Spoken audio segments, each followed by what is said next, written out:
एक महात्मा जी भोज कराने के लिए हरिद्वार जा रहे थे। उनके पास एक अनोखा सा डंडा था। रास्ते में विश्राम करने के लिए उन्हें किसी के घर रुकना था। गांव वालों ने उन्हें एक बड़े व्यापारी का घर बता दिया। महात्मा जी वहां ठहर गए, भोजन किया और आराम करने लगे। व्यापारी और उसकी पत्नी की नजर महात्मा जी के उस डंडे पर थी। जैसे ही महात्मा जी सो गए, उन्होंने चुपके से डंडा उठाया और उसे खोल कर देखने लगे। उसमें से बहुत सारी अशर्फियां, सोने के सिक्के निकली। उन्होंने सारी अशर्फियां निकाल ली और डंडा वापस उसी जगह रख दिया।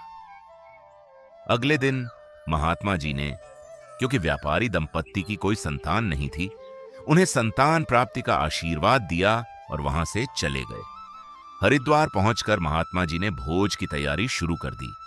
उन्होंने भोजन सामग्री मंगवाई और रसोइयों को बुलवाया। लेकिन जब भुगतान करने का समय आया तो उन्होंने देखा कि उनके पास कोई धन नहीं है। तब उन्हें समझ आ गया कि उनके साथ क्या हुआ है।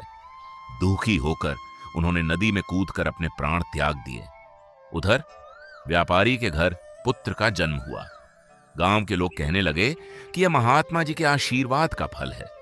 लेकिन वह बच्चा हमेशा बीमार रहता था और उसके इलाज में व्यापारी का सारा धन धीरे धीरे खर्च होता चला गया।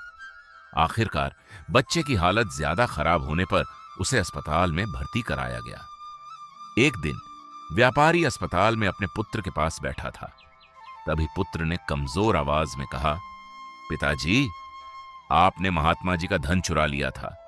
वे हरिद्वार में साधु संतों को भोज कराने वाले थे, लेकिन आपकी चोरी के कारण वे दुखी होकर नदी में कूद गए और अपने प्राण त्याग दिए। इतना कहकर वह पुत्र सदा के लिए शांत हो गया। पुत्र की मृत्यु के बाद व्यापारी और उसकी पत्नी को अपने कर्मों पर गहरा पश्चाताप हुआ। वे हरिद्वार गए, वहां साधु संतों को भोजन कराया और अपने पापों के लिए सच्चे मन से क्षमा मांगी। लालच और चोरी का परिणाम हमेशा बुरा होता है। ईमानदारी ही सही मार्ग है, क्योंकि गलत कर्मों का फल अवश्य मिलता है।